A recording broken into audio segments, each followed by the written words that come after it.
किसी शहर के रेलवे स्टेशन पर एक भिखारी रहता था। वो वहां आने जाने वाली रेलगाड़ियों में बैठे यात्रियों से भीख मांगकर अपना पेट भरता था। एक दिन जब वह भीख मांग रहा था तो सूट बूट पहने एक लंबा सा व्यक्ति उसे दिखा। उसने सोचा कि यह व्यक्ति बहुत अमीर लगता है, इससे भीख मांगने पर यह मुझे जरूर अच्छे पैसे देगा। वह उस लंबे व्यक्ति से भीख मांगने लगा। भिखारी को देखकर उस लंबे व्यक्ति ने कहा, तुम हमेशा मांगते ही रहते हो, क्या कभी किसी को कुछ देते भी हो? भिखारी बोला, साहब मैं तो भिखारी हूं, हमेशा लोगों से मांगता ही रहता हूं, मेरी इतनी औकात कहां कि किसी को कुछ दे सकूं। लंबा व्यक्ति बोला, जब किसी को कुछ दे नहीं सकते तो तुम्हें मांगने का भी कोई हक नहीं है। मैं एक व्यापारी हूं और लेन देन में ही विश्वास करता हूं। अगर तुम्हारे पास मुझे कुछ देने को हो तभी मैं तुम्हें बदले में कुछ दे सकता हूं। इतना कहने के बाद वह लंबा आदमी ट्रेन में बैठकर चला गया। इधर भिखारी उसकी कही गई बात के बारे में सोचने लगा। उस लंबे व्यक्ति के द्वारा कही गई बात उस भिखारी के दिल में उतर गई।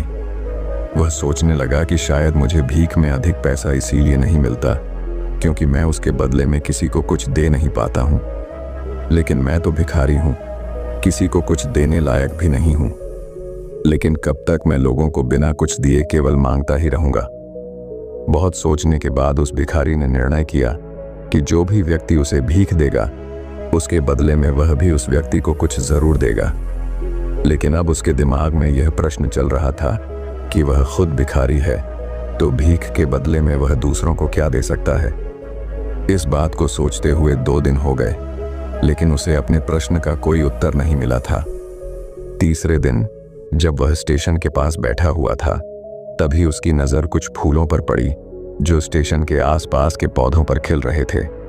उसने सोचा, क्यों ना मैं लोगों को भीख के बदले कुछ फूल दे दिया करूं। उसको अपना यह विचार अच्छा लगा और उसने वहां से कुछ फूल तोड़ लिए। अब वह ट्रेन में भीख मांगने पहुंचा। अब जब भी कोई उसे भीख देता तो उसके बदले में वह भीख देने वाले को कुछ फूल दे देता। उन फूलों को लोग खुश होकर अपने पास रख लेते थे। अब भिखारी रोज फूल तोड़ता और भीख के बदले में उन फूलों को लोगों में बांट देता था। कुछ ही दिनों में उसने महसूस किया कि अब उसे बहुत अधिक लोग भीख देने लगे हैं। वह स्टेशन के पास के सभी फूलों को तोड़ लाता था।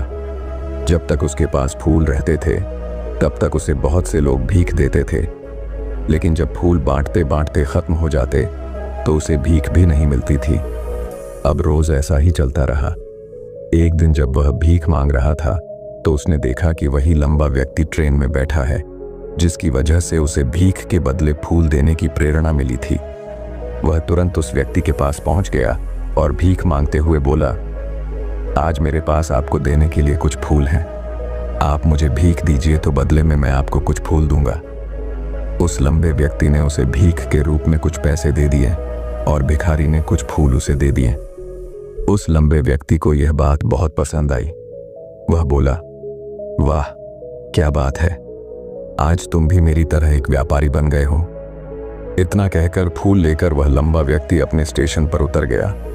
लेकिन उस लंबे व्यक्ति द्वारा कही गई बात एक बार फिर से उस भिखारी के दिल में उतर गई।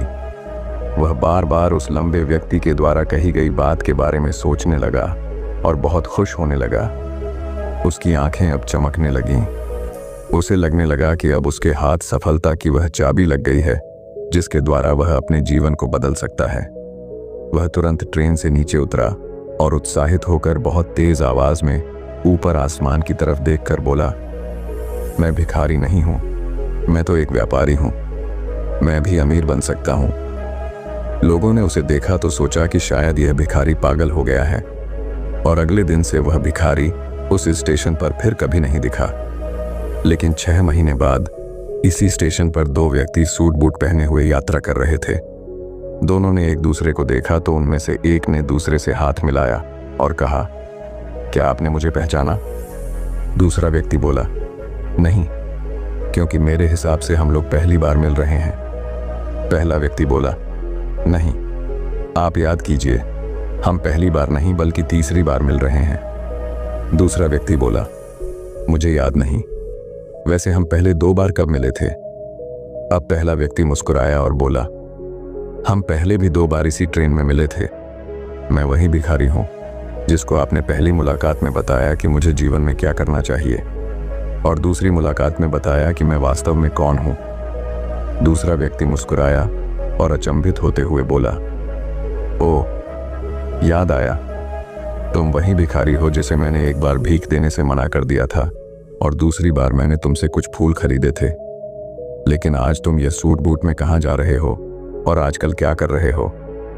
तब पहला व्यक्ति बोला, हाँ, मैं वही भिखारी हूँ, लेकिन आज मैं फूलों का एक बहुत बड़ा व्यापारी हूँ और इसी व्यापार के काम से ही दूसरे शहर जा रहा हूँ। कुछ देर रुकने के बाद वह फिर बोला, आपने मुझे पहली मुलाकात में प्रकृति का वह नियम बताया था जिसके अनुसार हमें तभी कुछ मिलता है जब हम कुछ देते हैं। लेन देन का यह नियम वास्तव में काम करता है। मैंने यह बहुत अच्छी तरह महसूस किया है, लेकिन मैं खुद को हमेशा भिखारी ही समझता रहा। इससे ऊपर उठकर मैंने कभी सोचा ही नहीं। और जब आपसे मेरी दूसरी मुलाकात हुई तब आपने मुझे बताया कि मैं एक व्यापारी बन चुका हूं। अब मैं समझ चुका था कि मैं वास्तव में एक भिखारी नहीं बल्कि व्यापारी बन चुका हूं। मैंने समझ लिया था कि लोग मुझे इतनी भीख क्यों दे रहे हैं, क्योंकि वह मुझे भीख नहीं दे रहे थे बल्कि उन फूलों का मूल्य चुका रहे थे। सभी लोग मेरे फूल खरीद रहे थे क्योंकि इससे सस्ते फूल उन्हें कहाँ मिलते। मैं लोगों की नज़रों में एक छोटा व्यापारी था, लेकिन मैं अपनी नज़रों में एक भिखारी ही था। आपके बताने पर मुझे समझ आ गया कि मैं एक छोटा व्यापारी हूँ। मैंने ट्रेन में फूल बांटने से जो पैसे इकट्ठे किए थे उनसे बहुत से फूल खरीदे और फूलों का व्यापारी बन गया। यहाँ के लोगों को फूल बहुत पसंद है और उनकी इसी पसंद ने मुझे आज फूलों का एक बहुत बड़ा व्यापारी बना दिया। दोनों व्यापारी अब खुश थे और स्टेशन आने पर साथ उतरे और अपने अपने व्यापार की बात करते हुए आगे बढ़ गए। दोस्तों, इस कहानी से हमें बहुत कुछ सीखने को मिलता है। कहानी में लंबा व्यापारी गिव एंड टेक के नियम को बहुत अच्छी तरह जानता था। दुनिया के सभी बड़े व्यापारी इसी जीवन के नियम का उपयोग करके सफल हुए हैं। इस फॉर्मूले को उसने भिखारी को भी बताया।